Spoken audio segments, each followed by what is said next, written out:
वफाकी काबीना ने आइंदा माली साल 2017-18 के बजट के लिए स्ट्रेटजी पेपर की असूली मंजूरी दे दी है। वफाकी वजीर खजाना ने इजलास में बताया कि हुकूमत ने गैर मुल्की ज़र मुबादला के ज़खायर में इजाफा और मालियाती खसारे में कमी लाने के लिए वस्त मुद्दती मैक्रो इकनॉमिक स्ट्रेटजी वज़ा की है। मालियाती जिम्मेदारी और कर्जे की हद के एक्ट के मुताबिक वफाकी हुकूमत का मालियाती खसारा जून 2020 तक GDP के 4% तक लाया जाएगा। माली साल 2017-18 के % की शरह से इक्तसादी नमो का इरादा रखती है। मौजूदा माली साल के पहले 9 माह के दौरान अफरात ज़र की शरह 4.09% रही, जबकि पहले 10 माह के दौरान गुज़िश्ता साल के ही अरसे के मुकाबले में निजी शोबे को फराहम किए गए कर्जे में 53% और ज़रई कर्जे में 23% इजाफा रिकॉर्ड किया गया।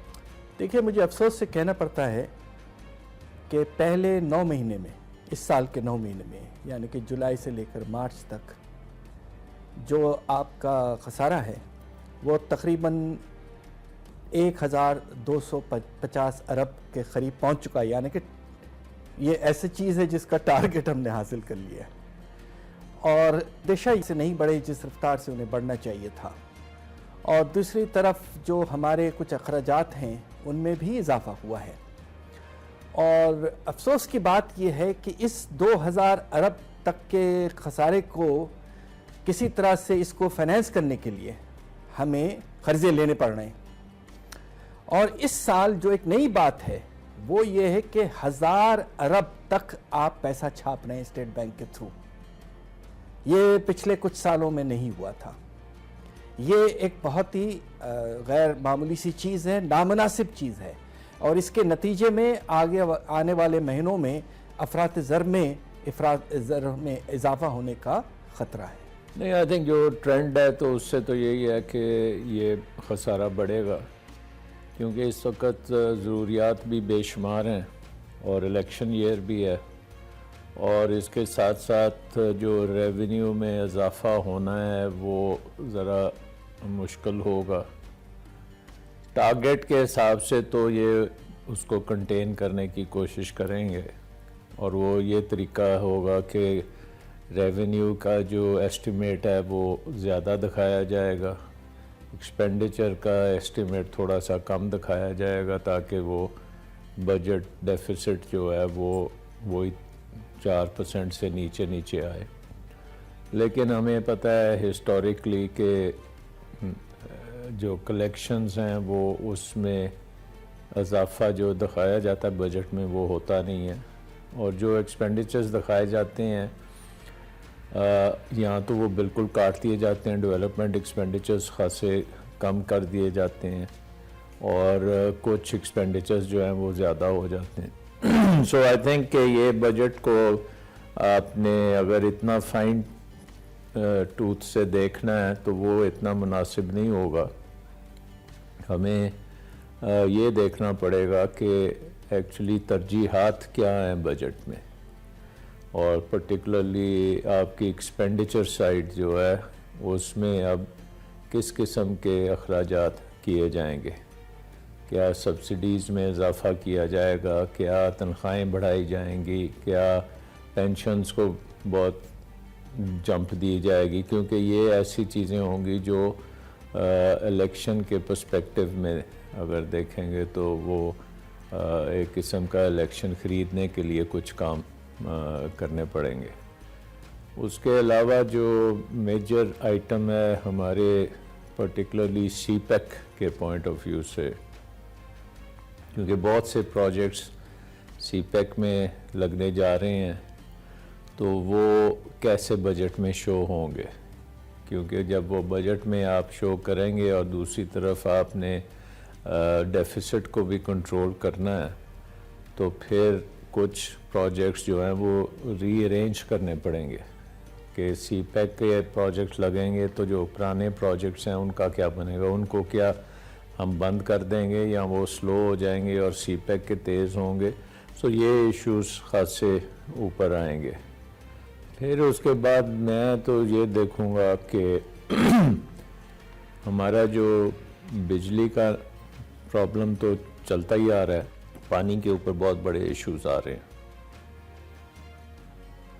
तो इस वक्त ये देखना पड़ेगा कि क्या पानी के मंसूबे जो हैं, पिछले बजट में तो उनके लिए कोई ख़ास अमाउंट्स नहीं थे, तो इस बजट में क्या पानी के मंसूबों के लिए कुछ रकम रखी जाएगी या नहीं, बादशाह डैम के ऊपर काम शुरू होगा या नहीं। अभी बड़ी बातें हम कर रहे हैं कि चीन के साथ एग्रीमेंट हो रहा है, फिर पूरा इंडस कैस्केड जो है उसमें बेशुमार डैम्स बने हैं, उनके ऊपर कोई प्रोग्रेस होगी कि नहीं। तो पानी का सेक्टर मेरे नज़र में एक बहुत बड़ा सेक्टर होगा। फिर हमें इसमें ये भी देखना पड़ेगा कि क्या एग्रीकल्चर के लिए क्या बजट में रखा जाता है, क्योंकि एग्रीकल्चर में भी एक क्राइसिस है। पिछले एड हॉक किस्म की रिलीफ्स कुछ दी गई हैं, वो कंटिन्यू करेंगी, उसमें इजाफा आएगा, क्या होगा, कितना स्पेंडिंग का उसका कम इम्पैक्ट क्या होगा। खसारा पहले से बढ़ जाएगा। अभी तो पिछले 10 माह गुजर गए हैं और 48% बजट सिर्फ ये यूटिलाइज़ कर सके हैं। 42% बजट अभी पड़ा हुआ है पैसे, उसमें ज़्यादातर जो है ना वो जो नॉन डेवलपमेंट बजट था वो तो यूटिलाइज़ हो गया सैलरीज़ में, मेंटेनेंस में और बाकी चीज़ों में, लेकिन डेवलपमेंट बजट जो है उसका तकरीबन 50%, ये 42.7% जो बजट है वो भी पड़ा हुआ है। तो मेरा ख्याल है खसारे का बजट, ये खसारा पहले से बढ़ेगा, कम नहीं होगा। पिछले साल जो बजट जिन हालात में पेश किया गया उसमें 2-3 चीज़ें बड़ी अहम है कि ये हुकूमत जब 2013 में आई थी तो उससे पहले कंटिन्यूसली कई साल तक हमारी जो इकोनॉमिक ग्रोथ है वो बड़ी नॉमिनल सी रही, 3-3.5%, जबकि हमारे इस रीजन में या दुनिया के और बहुत सारी जो ग्रोइंग इकोनॉमीज़ थी वो 5-6% या बल्कि इससे भी ज़्यादा ग्रोथ फिगर में थी। तो पाकिस्तान का ग्रोथ फिगर जो है ना वो एक तरह का समझ लीजिए कि स्टेगनेट हो गया हुआ था। अच्छा, जिस मुल्क में आप पॉपुलेशन ग्रोथ जो है ना वो 2-2.5% हो और इकोनॉमिक ग्रोथ अगर 3-3.5% हो तो इसका मतलब प्रैक्टिकली हम वहीं के वहीं खड़े हुए हैं।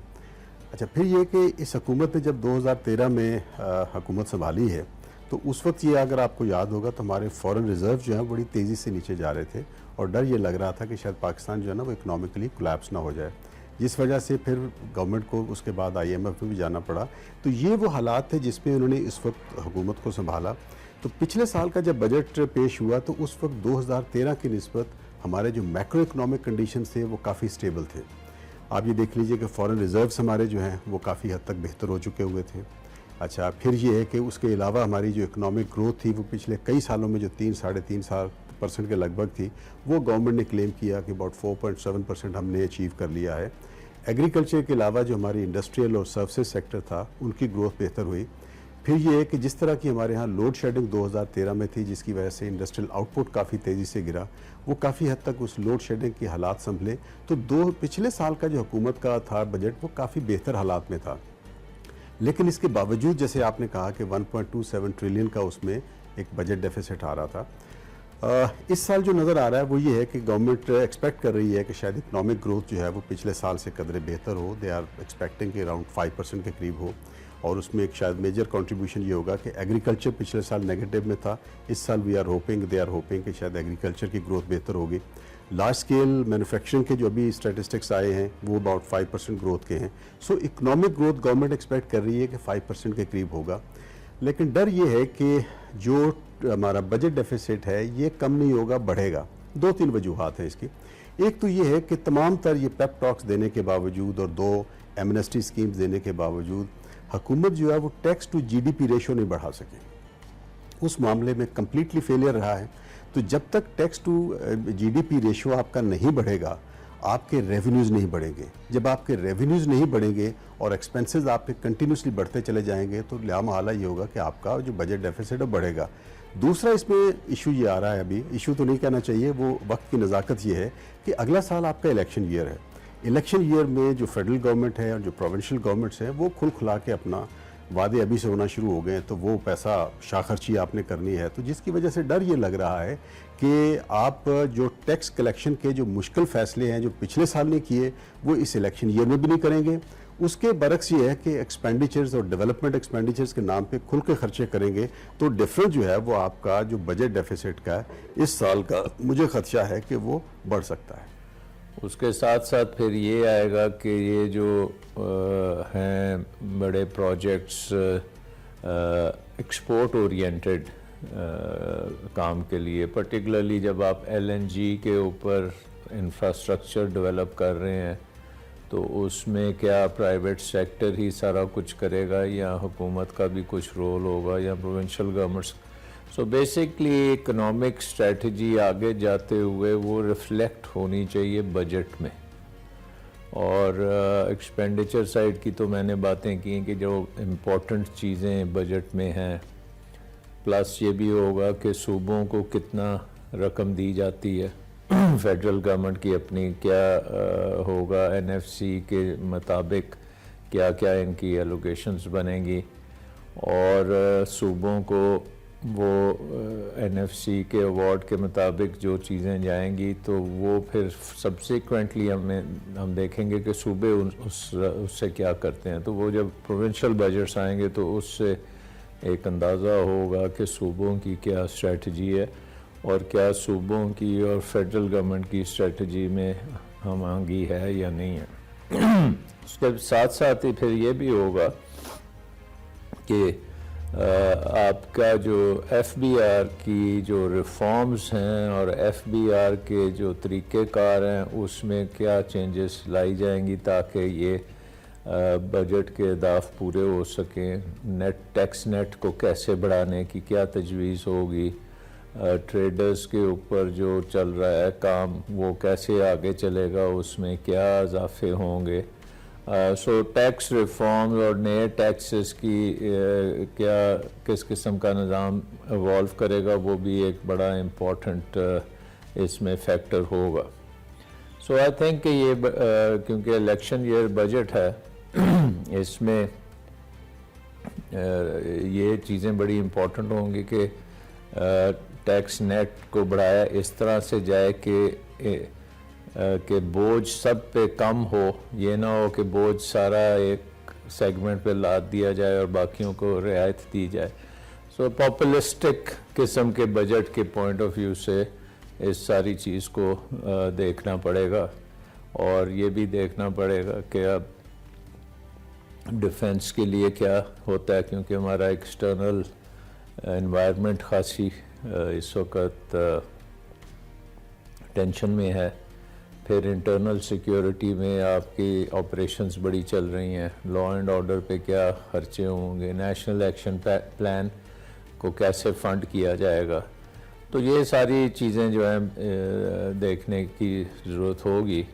तो आई थिंक ये इन चीज़ों पे डिस्कशन अभी तो मैंने कोई ख़ास देखी नहीं है, लेकिन आम तौर पे बजट के पॉइंट ऑफ व्यू से इतनी डेप्थ में कोई डिस्कशन होती भी नहीं है। सो लेट्स सी क्या क्या कैसा बजट आता है। मीडियम टर्म के एक साल का बजट नहीं, मीडियम टर्म बजटिंग फ्रेमवर्क है कि अगले 3 साल में क्या होगा और उस 3 साल के फ्रेमवर्क में पहले साल में आपका बजट में क्या आएगा। तो ये एक पुरानी इंट्रोडक्शन थी जो हमारे वक्त में ही शुरू हुई, मीडियम टर्म बजटरी फ्रेमवर्क, और ये अच्छी चीज़ है कि आप उसको मीडियम टर्म में सारे चीज़ को देखें और एडहॉकिज़म को कम करने के लिए ये की गई थी। और इसमें ये भी इसका पॉइंट ये है कि तमाम मिनिस्ट्रीज़ और तमाम अदारे जो हैं वो मीडियम टर्म में अपनी स्ट्रेटजी देंगे कि हम ये चीज़ें करने जाएंगे और उसका ये फ़ायदा होगा, ये उसका इम्पैक्ट होगा और इसलिए हमें बजट में जगह मिलनी चाहिए। So medium term budgetary framework का अगर प्रॉपर तरीके से एप्लीकेशन हो तो वो फिर एक आपका बजट जो है स्ट्रेटिजिक बजट होगा।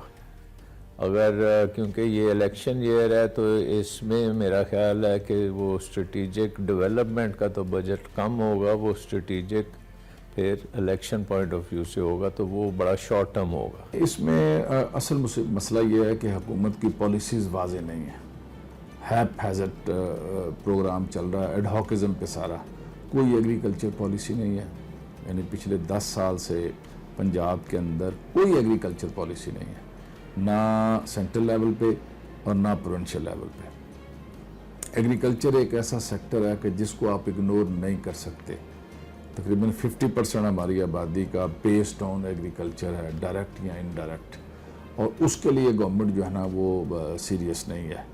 किसान जो है वो उसका बुरा हाल है, उनकी जो फसल है उसको उठाने वाला कोई नहीं है। इस दफ़ा भी हुकूमत जो हदफ मुकर्रर किया था उस हदफ के मुताबिक गंदम परचेज़ नहीं की, और हमारे पास रोज़ टेलीफोन आ रहे हैं मुख्तलिफ काश्तकार तंजीमों के कि हमारी गंदम बाहर खेतों में पड़ी हुई है और कोई उठाने वाला नहीं है।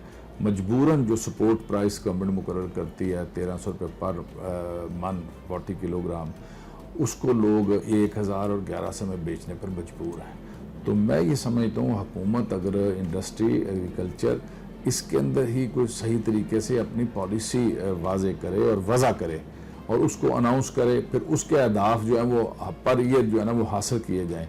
जब तक ये नहीं किया जाएगा यहाँ बेहतरी के आसार नहीं है। ये एक हमारे यहाँ पहले एक 5 इयर्स प्लानिंग हुआ करती थी, अयूब के ज़माने से शुरू हुई। अब ये है कि गवर्नमेंट ने कुछ अरसे से वो उसका हमारा एक मीडियम टर्म पॉलिसी फ्रेमवर्क जिसे हम कहते हैं medium term framework of growth, उसको अनाउंस किया है। उस अनाउंस में ये है कि बेसिकली एक थोड़ा सा लॉन्गर टर्म व्यू ले लिया गया है कि अगले 15-20 सालों में हम अपने मुल्क को कहाँ देखना चाह रहे हैं। उसमें वो सारे फैक्टर्स आ जाते हैं, उसमें इकोनॉमिक फैक्टर्स भी हैं, उसमें सोशल इंडिकेटर्स भी हैं, उसमें डेवलपमेंट फैक्टर्स भी आ जाते हैं कि हम अपने मुल्क को कहाँ देखना चाह रहे हैं। और ये जो इसमें बहुत सारे इंडिकेटर्स हैं ये वही हैं जो यूनाइटेड नेशन में, अगर आपको याद होगा कि उन्होंने मिलेनियम डेवलपमेंट गोल्स के नाम से 2000 में एक 15 साल फ्रेमवर्क दिया था पूरी दुनिया के लिए, और हमने भी उसी की सबऑर्डिनेशन में जो पाकिस्तान ने कमिटमेंट की थी हमने अपने गोल्स को वाज़े किया था। अब ये कि आलमी तौर पे वो मिलेनियम डेवलपमेंट गोल्स काफ़ी हद तक अचीव नहीं हुए और उसमें कई जो इम्पॉर्टेंट एलिमेंट गोल पोस्ट थे वो मिस हो गए दुनिया से भी, और अनफॉर्चुनेटली पाकिस्तान का ट्रैक रिकॉर्ड दुनिया से भी आगे चला गया कि हमारे बहुत सारे जो टारगेट्स हैं हमने मिस किए। अब यूएनओ ने भी जो है वो नए गोल्स अगले 15 सालों के लिए दे दिए हैं। अब हमारा जो मिड टर्म फ्रेमवर्क है ग्रोथ का, उसमें जो हमने काफ़ी सारे टारगेट अपने रखे हुए थे, अनफॉर्चुनेटली वो पूरे नहीं हुए। वो भले ग्रोथ के हों, वो डेवलपमेंट के हों, वो ह्यूमन डेवलपमेंट इंडेक्स के हवाले से हों या और इस तरह के हों, तो वो नहीं हो सके। So unfortunately as far as that medium term growth is concern, वो काफ़ी हद तक एक पॉलिसी डॉक्यूमेंट के तौर पे रह गया है जो इंटरनेशनल डोनर एजेंसीज़ और फाइनेंशियल एजेंसीज़ के साथ हम डिस्कस करते हैं, लेकिन हमारी जो ऑपरेशनल इकोनॉमिक पॉलिसीज़ हैं वो वहाँ से इनफैक्ट उस मीडियम टर्म जो फ्रेमवर्क है उसके मुताबिक तरतीब नहीं पा रही, वो तो नीड बेस पे ही है। वो स्टेबलाइजेशन वगैरह जो है वो तो हमने की पिछले 3 साल IMF के बलबूते प्रोग्राम था उनके साथ, इसलिए कि क़र्ज़े हमारे बहुत ज़्यादा हो गए थे और हम बड़े मुश्किलात में थे। नतीजा ये कि हमने 3 साल तो पिछले 3 साल गुजारे हैं IMF प्रोग्राम के नतीजे नीचे। उसके नतीजे में आपने जो टैक्स का बोझ है वो आम आदमी पर बढ़ाया। अब आपको हैरत होगी कि इस वक्त 70% जो हमारी रेवेन्यू है वो ऐसे टैक्सों पे है जिसका बोझ आम आदमी पर पड़ता है, और सिर्फ 30% हम अमीर तबके से लेते हैं। और इसके नतीजे में आपके IMF के आने के बाद हमने जो बिजली की कीमत है उसको 30% बढ़ा दी थी फ़ौरन, और गैस की कीमत 50-60% बढ़ा दी। तो अब वक्त आ गया है कि आपको ठीक से इक़दाम लेने हैं। ये अल्लाह चाहेगा तो ये इलेक्शन ईयर है, ये ऐसा साल है जब हुकूमत को आवाम के बारे में और आम आदमी को फ़ायदा पहुंचाने के बारे में सोच 22% तक ले जाना शामिल है, जिससे चीजें महंगी हो जाएंगी और टैक्स वसूलियों का हदफ 4000 अरब रुपए मुकर्रर करने की मंजूरी दी गई है। अगले माली साल के बजट का तखमीना 48 खरब लगाया गया है, जो रवा माली साल से 7% ज्यादा है। आइंदा बजट में वजारत खजाना ने 700 अरब रुपए बुनियादी तरक्याती जबकि दीगर सरगर्मियों के लिए अलग से बजट तजवीज किया है। आइंदा बजट खसारा GDP के 3.8% यानी के 1.4 खरब हो सकता है। वफाकी बजट 2017-18 में सरकारी मुलाजमीन की तनख्वाहों में 15% इजाफे की तजवीज है, जबकि मुल्क के 8 बड़े शहरों में मुकीम सरकारी मुलाजमीन जिनके पास सरकारी रिहाइश नहीं है उनको नकद सूरत में अदा की जाने वाली हायरिंग सेलिंग में भी 25% इजाफे की तजवीज है। मुझे अफसोस से कहना पड़ता है कि ड्यूटी इजाफे से कोई फ़र्क नहीं पड़ने वाला, और अगर आप इजाज़त दें तो मैं तो एक रिटायर्ड प्रोफेसर हूँ, मैं खुल के बात करूँगा। बात यह है कि आपने पिछले साल रेगुलेटरी ड्यूटीज़ बहुत लगाए, आपने इंपोर्ट मार्जिन रिक्वायरमेंट को 100% कर दिया बहुत से लग्जरी इंपोर्ट्स पर, और आपने मुख्तलिफ कोशिशें की कि इंपोर्ट्स कम हो, मगर इंपोर्ट्स में इस साल अभी तक 20% इजाफा और पिछले 3 महीने में 30% इजाफा, यह बहुत कम हुआ है हमारे पाकिस्तान की तारीख में। इसको कंट्रोल करने का तरीक़ा कुछ और। अगर आप करेंसी से नहीं खेलना चाहते तो कम से कम आप एक काम तो करें कि जो आपकी अंडर इनवॉइसिंग हो रही है, और मुझे अफसोस से कहना पड़ता है कि सबसे ज़्यादा अंडर इनवॉइसिंग जो इंपोर्ट की हो रही है वो चाइना से हो रही है। 30% अंडर इनवॉइसिंग हमारे पास एविडेंस है। आपको मिनिमम इंपोर्ट प्राइसेस तय करने पड़ेंगे, सेट करने पड़ेंगे, ताकि आप हमारी इंडस्ट्री को और हम कर प्रोटेक्ट करें। ये 30% जो अंडर इनवॉइसिंग हो रही है ये सस्टेनेबल नहीं है। इससे बहुत सी इंडस्ट्री हमारे बुरी तरह से मुतासिर हो रहे हैं, और हमारा जो गैप है हमारे दोस्त के साथ, बहुत ही अजीम दोस्त चाइना जिसके साथ हम सीपेक कर रहे हैं, आपको पता है हमारा ट्रेड का जो गैप है वो 8 से 9 अरब डॉलर तक पहुंच चुका है। हम उनसे खरीदते हैं $11 बिलियन, बेचते हैं $2 बिलियन से कम, जबकि हमारा चाइना के साथ एक फ्री ट्रेड एग्रीमेंट मौजूद है, और दोस्ती और आपस में एक तरह से जो हमारा जो फ्रेंडशिप है और एग्रीमेंट्स हैं उसके तहत इतना बड़ा गैप नहीं होना चाहिए। एक चीज़ ये है कि आपकी इंपोर्ट्स जो हैं वो बढ़ती चली जा रही हैं, ट्रेड गैप आपका ज़्यादा होता जा रहा है, तो एक कोशिश ये होगी कि कई आइटम्स जो नॉर्मली जिसको ये कहते हैं कि लग्जरी आइटम्स हैं या कोई इस किस्म के आइटम्स हैं, उनको उन पे ज़्यादा कस्टम्स होनी चाहिए, तो वो भी एक डेफिनेटली एक प्रेशर होता है कि ये किया जाए। दूसरी बात ये है कि कई इंडस्ट्रीज़ जो हैं वो अपनी प्रोटेक्शन मांगती हैं, जैसे स्टील इंडस्ट्री पे आपने जो ड्यूटीज़ लगाते हैं import of raw materials etcetera, उस पे आप हो सकता है एक रॉ मटेरियल्स के अलावा जो फिनिश प्रोडक्ट है जो स्टील का आ सकता है उसके ऊपर आप ड्यूटीज़ बढ़ा सकते हैं ताकि डोमेस्टिकली बने गाड़ियाँ शाड़ियाँ हैं जो सो आई मीन इंपोर्ट्स के ऊपर हिस्टोरिकली पाकिस्तानी गवर्नमेंट्स ने इस्तेमाल की है ड्यूटीज़ को as a tool of protection और as a tool of revenue generation भी इसको इस्तेमाल किया जाता है। हालांकि लिबरलाइजेशन में तो ये रेट्स नीचे आने चाहिए ताकि आपकी जो इंटरनल इकॉनमी है उसमें कंपटीशन हो और फिर उसमें इम्प्रूवमेंट्स भी आएँ कंपटीशन की वजह से, और जो आपने बात कर रहे हैं इन्फ्लेशनरी इम्पैक्ट भी उसके कम हो। लेकिन क्योंकि इस वक्त इन्फ्लेशन खासी लो जा रही है बिकॉज़ ऑयल प्राइसेस खासी नीचे आ चुकी हैं, तो उस पे आई थिंक इन्फ्लेशन पे इतना इनका नहीं होगा जितना इनका रेवेन्यू जनरेशन पे होगा इम्पैक्ट। तो सो आई थिंक कि ये पेट्रोलियम गुड्स के ऊपर भी हो सकता है एडिशनल ड्यूटीज़ वगैरह लगाएं ताकि रेवेन्यू जनरेट किया जा सके। इन्फ्लेशन जो है जब आप ये टैक्सेस को भी बढ़ाएंगे और ये जो आप कह रहे हैं सेंट्रल ड्यूटीज़ कस्टम ड्यूटीज़ उसमें आप इजाफा करेंगे तो उससे तो महंगाई का तूफ़ान आएगा।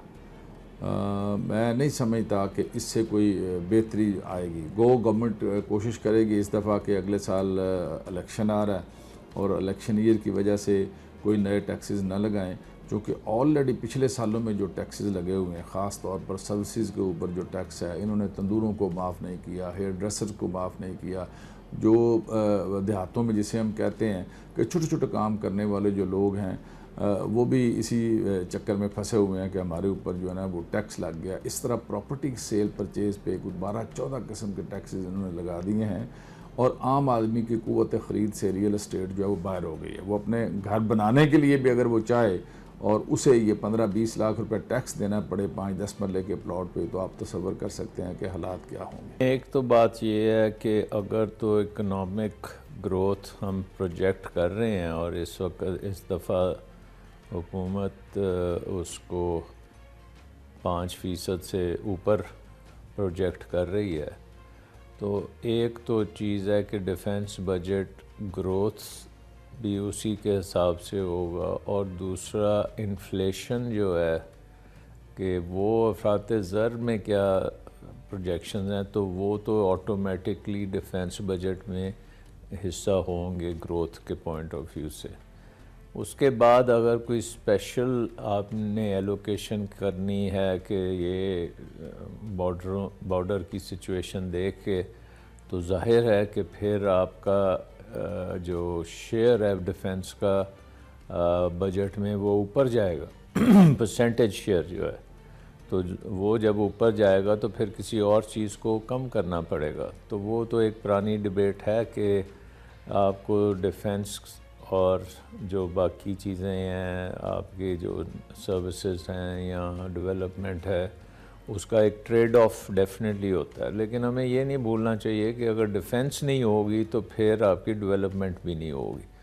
सो बड़ा एक इम्पॉर्टेंट है कि एक नेचुरल बैलेंस देखा जाए कि डिफेंस में, क्योंकि आप एक न्यूक्लियर पावर बन गए हैं, तो एक उसका भी एक डिविडेंड आना चाहिए। और अब जो डिफेंस में आप स्पेंडिंग करेंगे वो इसलिए होगी कि थ्रेशोल्ड जो है न्यूक्लियर का, उसको हम ऊंचा रखें। ये ना हो कि हमें इमीडिएटली न्यूक्लियर में जाना पड़े। तो इतनी हमारे में कुव्वत होनी चाहिए कि अगर कोई दुश्मन करता है हमारे पे हमला, तो हम उसको कन्वेंशनली स्टॉप कर सकें। सो आई थिंक कि ये चीज़ें जो हैं नेशनल सिक्योरिटी इश्यूज़, इसको बड़ी थॉरली डिस्कस तो शायद ना होगा, बट एवेल्यूएट किया जाएगा और उसके मुताबिक ये आएगा बीच में, बजट में भी इसका इम्पैक्ट आएगा।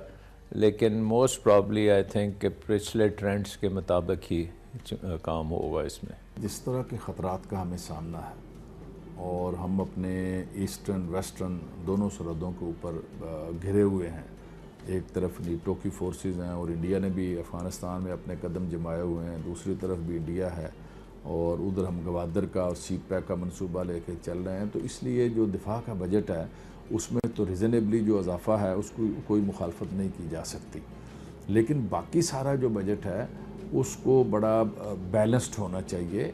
और मैं समझता हूँ उसमें अगर प्रायोरिटीज़ हम फिक्स करें कि ह्यूमन डेवलपमेंट के ऊपर हम अपना बजट ज़्यादा लगाएं, ये जो इंफ्रास्ट्रक्चर के ऊपर हमारे मौजूदा हुक्मरानों का एक माइंड सेट है कि अरबों रुपया आप ट्रेनों पे लगा दें, फ्लाई ओवर्स पे लगा दें, ब्रिजेस पर लगा दें, इट्स अ यूजलेस एक्सरसाइज। आपके लोगों के पास अगर सेहत और इलाज मुआवजे की सहूलत नहीं है, उनके पास एजुकेशन नहीं है, करोड़ों बच्चे स्कूलों से बाहर हैं, तो हमारी प्रायोरिटी जो है सिर्फ इंफ्रास्ट्रक्चर, पुल और ऑरेंज ट्रेन और मेट्रो बसें नहीं होनी चाहिए। हमारी प्रायोरिटीज़ लोगों की जानो माल का तहफ़्फ़ुज़, पीने का साफ़ पानी, उन्हें इलाज मुआवजे की सहूलतें फराहम करना और उनके बच्चों की तालीम, ये है ह्यूमन डेवलपमेंट। पाकिस्तान का 133वां नंबर है ह्यूमन डेवलपमेंट में। ये बड़ा ही खौफनाक हद तक ये गिरी हुई सतह है, इसको अपग्रेड करने की ज़रूरत है। दिफा के साथ साथ इन शोबों के ऊपर हमें तवज्जो देनी होगी। ये हमारा जो पाकिस्तान का बजट है, दिफाई बजट है, इसको आइसोलेशन में रख के नहीं देखना चाहिए।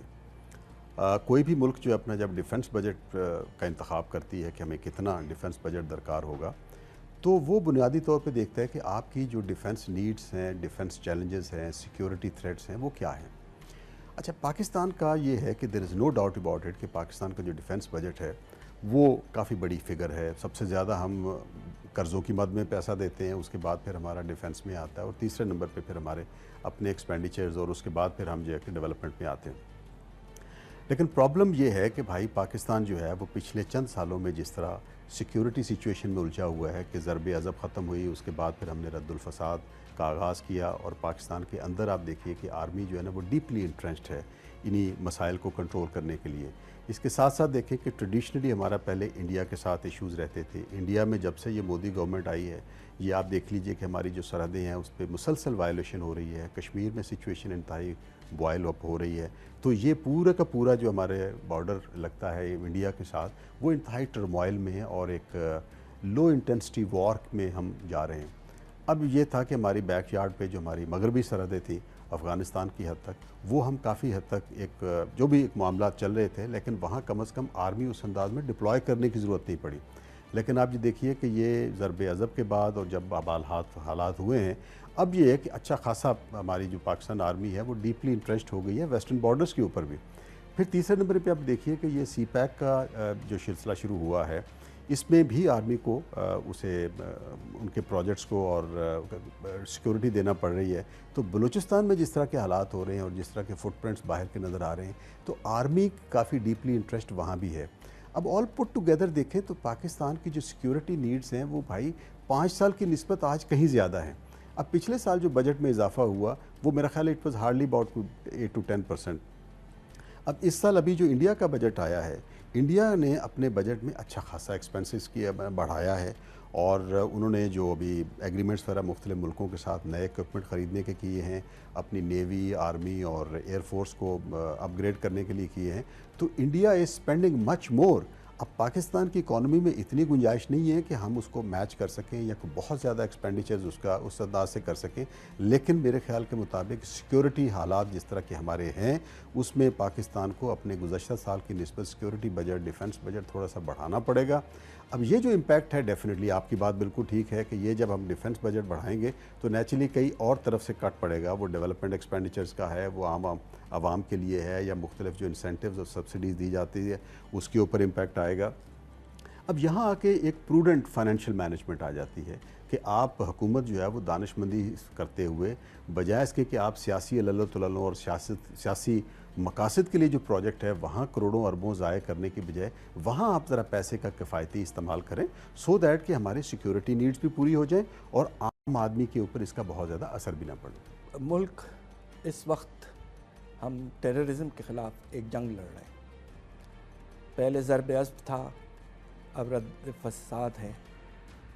हमारी कोशिश ये होनी चाहिए कि जिस हद तक हो सके, अब आप देखिए कल ही ग्वादर में हुआ, उससे पहले मस्तूम में हुआ।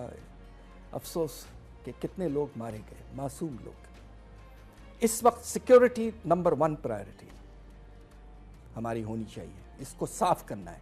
अगर आप इक़्तिसादी तौर पर तरक्की करना चाहते हैं तो आपको सिक्योरिटी अपनी ठीक करनी पड़ेगी। हम अपने डिफेंस फोर्सेस पर तकरीबन अगले साल मेरा अंदाज़ा है कि 1100 से 1200 अरब खर्च करेंगे, जिसमें पेंशन्स भी इंक्लूडेड हैं। ये खर्चा अगरचे भारी है, इसमें कोई डाउट नहीं, मगर इस वक्त आपके पास कोई ऑप्शन नहीं है। और आप ये भी देखें कि बॉर्डर पे भी ख़तरे हैं। लिहाजा इस वक्त मैं समझता हूँ कि सिक्योरिटी पे कोई आप कमी ना करें और कोशिश करें कि पाकिस्तान मुस्तहकम हो और हम टेररिज्म को ख़ास तौर पे हटा सकें। बजट में 2-3 चीज़ें बड़ी ज़रूरी हैं। पहली बात तो ये है कि बजट का एक थीम या फोकस होना चाहिए कि जो हमारी इकोनॉमिक ग्रोथ है ये बेहतर हो, सस्टेनेबल हो और वाइड स्प्रेड हो। अब हम पिछले चंद सालों में न सिर्फ पाकिस्तान में, ये पूरी दुनिया में भी एक अहम मसला है कि ये जो ग्लोबल इकोनॉमिक सिस्टम इवॉल्व हो रहा है उसमें इनइक्वालिटी बहुत बढ़ गई है। अमीर और गरीब के दरमियान में फ़र्क बहुत बढ़ गया है।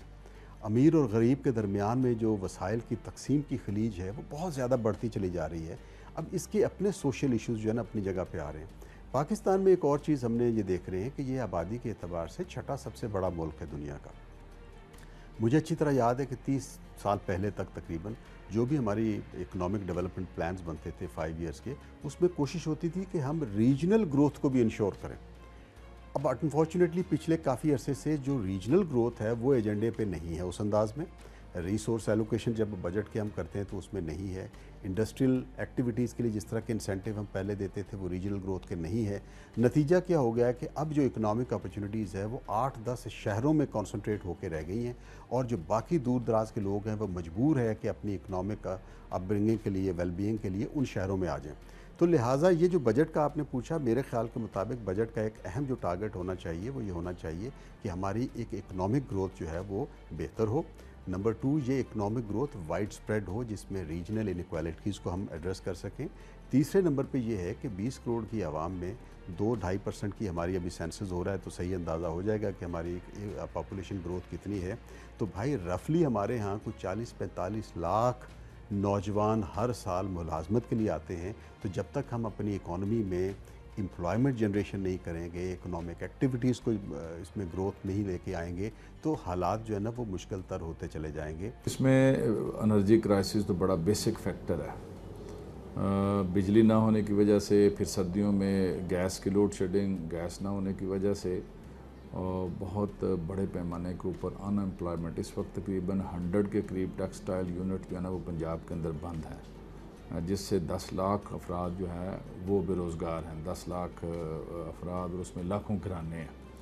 तो सबसे बड़ा जो इम्पेक्ट है वो 2 शक्ल में हमारे सामने आ रहा है। एक तो एक्सपोर्ट हमारी तेज़ी के साथ गिरती चली जा रही हैं, जो 25 बिलियन डॉलर से कम हो के अब ये 20 बिलियन डॉलर से कम हो गई हैं। और जो इंडस्ट्रियलिस्ट है वो बड़ी तेज़ी से यहाँ से शिफ्ट हो रहा है। ज़्यादातर लोग बांग्लादेश जा रहे हैं, कुछ लोग मिडल ईस्ट जा रहे हैं। तो ये इंतहाई खौफनाक सूरत हाल है। हुकूमत के तमाम तर दावों के बावजूद जो इंडस्ट्री है वो तेज़ी से बंद हो रही है, नई इंडस्ट्री लग नहीं रही और लाखों की तादाद में लोग जो हैं वो बेरोज़गार हैं।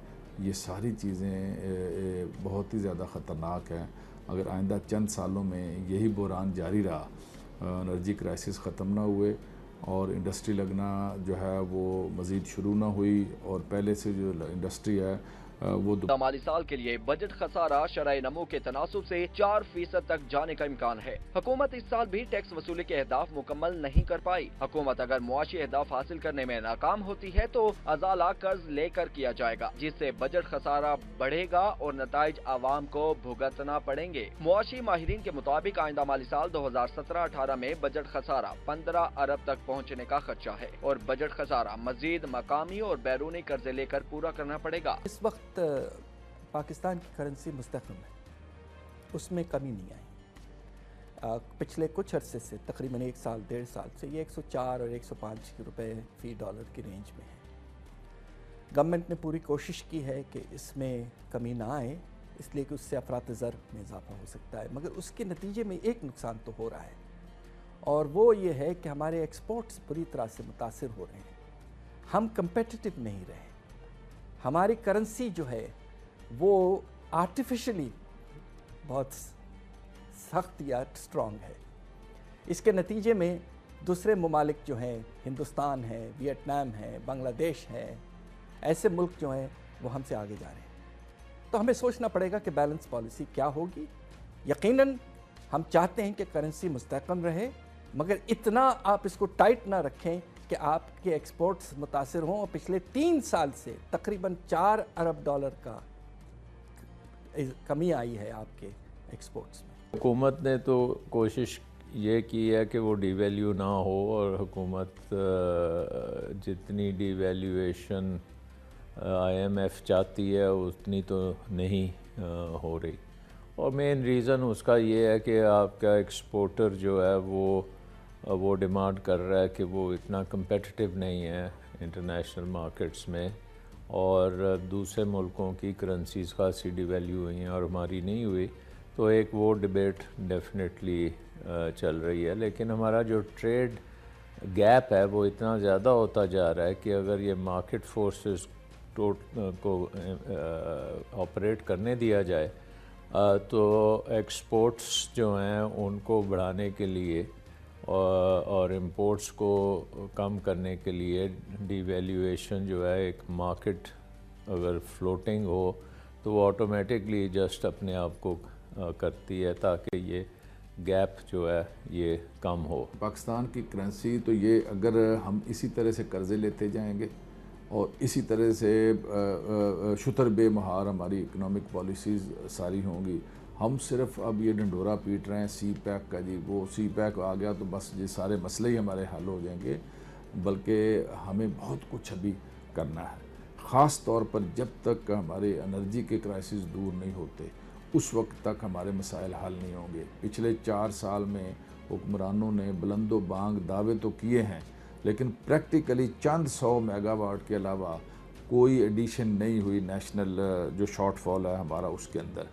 और नेशनल ट्रांसमिशन जो है इनका सिस्टम सारा, उसकी कैपेसिटी नहीं है। आप बिजली बना भी लें तो उसकी कैपेसिटी नहीं है, उसकी तरसील की और तकसीम की, उसको अपग्रेड करना जो है वो बड़ा ज़रूरी है। ये जो करेंसी की वैल्यू है ये बड़ा एक टेक्निकल सब्जेक्ट है और इसको ज़रा थोड़ा सा इसको मेरा ख्याल है इसका कॉन्टेक्स्ट या पस मंज़र समझने की ज़रूरत है।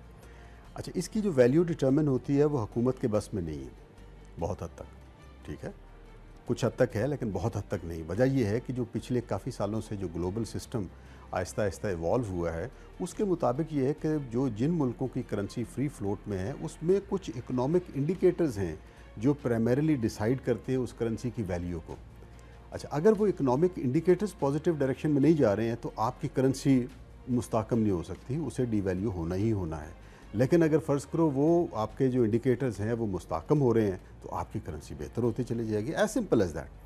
अब पाकिस्तान के केस में अनफॉर्चुनेटली ये हो रहा है कि बहुत सारे जो हमारे इंडिकेटर्स हैं वो उस अंदाज में मुस्तकम नहीं हैं, और बल्कि ये है कि पिछले कुछ अरसे से महसूस ये किया गया कि फाइनेंशियल क्राइसिस जिस तरह का दुनिया में रहा, पिछले 3 सालों में बहुत सारे मुल्कों की करेंसी जो है वो एडजस्ट हुई। यूरो आप देखें कि ब्रेक्सिट के पास उसे झटका लगा, यूरो जो है ना वो काफ़ी उसकी वैल्यू नीचे गिरी, पाउंड स्टर्लिंग की वैल्यू जो है वो काफ़ी नीचे गिरी। अच्छा, इसी वजह से देखा ये गया कि पूरा जो हमारा साउथ एशिया खित्ता जिसे हम कम्पीट करते हैं उसमें इंडिया है, बांग्लादेश है, श्रीलंका है, अच्छा उनकी करेंसी काफ़ी डाउनवर्ड जो है ना वो एडजस्ट हुई। पाकिस्तान ये एक वाहिद केस है कि हमने पिछले 4 सालों से इसे नाक का बाल बना लिया है कि हम करेंसी की वैल्यू वहीं की वहीं रख के खड़े हुए हैं। उसका नतीजा क्या हुआ कि आहिस्ता आहिस्ता हमारी जो करेंसी है वो ओवर वैल्यूड हो गई है, ये ओवर वैल्यूड हो गई है। इसको बहुत ज़्यादा मतलब इसकी जो डिवैल्यूशन ज़रूरी थी जो हमने नहीं की, अगर हम अपने रीजन की करेंसी के साथ डिस्कस करते हैं या अगर अपने इकनॉमिक इंडिकेटर्स और जो वर्ल्ड के फंडामेंटल्स हैं उसको हिसाब से देखें, ये इतना अहम इशू है कि इसमें IMF का जो रिव्यू है उसमें IMF ने भी ये पॉइंट आउट किया है कि ये पाकिस्तान की करेंसी ओवर वैल्यूड है, इसकी हमें एडजस्टमेंट की ज़रूरत है। 42.7% बजट येट वो यूटिलाइज़ नहीं हुआ, तो आप तसव्वुर करें कि अगले 1 महीने के अंदर वो कैसे यूटिलाइज़ हो सकता है। इसलिए मैं समझता हूँ कि वो एक सस्ती पब्लिसिटी के लिए तो ये अनाउंस कर सकते हैं, लेकिन अमलन उसको यूटिलाइज़ करना जो है वो उनके बस में नहीं होगा। आइंदा चूँकि इलेक्शन हो रहा है, वो डेवलपमेंट की स्कीमें देंगे, अपने अपने MNA MPs को नवाजेंगे और वहाँ बल्क के अंदर अनाउंसमेंट्स करेंगे कि हम ये डेवलपमेंट के लिए करने जा रहे हैं, और वो सारा कुछ एक शुबदाबाजी होगी इलेक्शन को जीतने के लिए। मैं ये समझ रहा हूँ कि इसमें जो शरह नमू इन्होंने तय की थी ये तो लेस दैन 5% है, 4.9% है, बाद लोग 4.8% कह रहे हैं, तो लेस दैन 5% जो टारगेट था वो तो हमने अचीव नहीं किया। और पाकिस्तान की तारीख के सबसे ज़्यादा और सबसे हाईएस्ट मार्कर के ऊपर ये कर्ज़े लिए हैं, रिकॉर्ड बीट किया है पिछले 70 साल की तारीख के अंदर। अंधाधुंध कर्ज़े लेते जाना और उनकी वापसी का और उन कर्ज़ों की यूटिलाइजेशन का कोई प्रॉपर मैकेनिज़्म का ना होना, ये भी मईशत के ऊपर बोझ होगा और आइंदा ये कर्ज़ उतारना हमारे लिए नामुमकिन हो जाएगा। मैं तो ये उम्मीद करता हूँ कि गवर्नमेंट अगरचे जो टैक्सेस ऐसे हैं जो जिनका इम्पैक्ट गरीब आदमी या आम आदमी पर पड़ता है वो हटाएं, कुछ कम करें। अलबत्ता जो अमीर तबका है उस पर आपको टैक्सेस बढ़ाने हैं। अब आप सोचिए कि इस साल हमारा स्टॉक मार्केट बड़ा अच्छा परफॉर्म किया है, तकरीबन 3000 अरब इजाफा हुआ है वैल्यू में शेयर्स के। हमें कितना मिला रेवेन्यू में? कुछ नहीं। ये कैपिटल गेन्स एक ऐसा एरिया है जिसका सारा फ़ायदा 1% पॉपुलेशन को जाता है। इस तरह की चीज़ों में आप इजाफा करें टैक्स, दूसरी तरफ डेवलपमेंट प्रोग्राम में इजाफा करें, और आपके जो स्पेशल प्रोग्राम्स हैं यानी कि बेनज़ीर इनकम सपोर्ट प्रोग्राम हैं जिसमें आप कुछ स्टाइपेंड देते हैं हर महीने तकरीबन 50 लाख ख़ानदानों को, उसको बढ़ाएं। ऐसी चीज़ें आप करें। हुकूमत के जो हालात तो अच्छे नहीं हैं, कर्ज़ों के ऊपर सारा कुछ चल रहा है। जो टारगेट्स उन्होंने तय किए थे अपने रेवेन्यू कलेक्शन के, वो भी उनके पूरे नहीं हुए। लेकिन उसके बावजूद वो कोशिश करेंगे कि ये आइंदा साल इलेक्शन ईयर है और इसमें कोई इस तरह के नए टैक्सेस न लगाएं, और यही वो कहें जी बड़ा बैलेंस बजट है, ताकि आइंदा वोटर्स को अट्रैक्ट किया जा सके।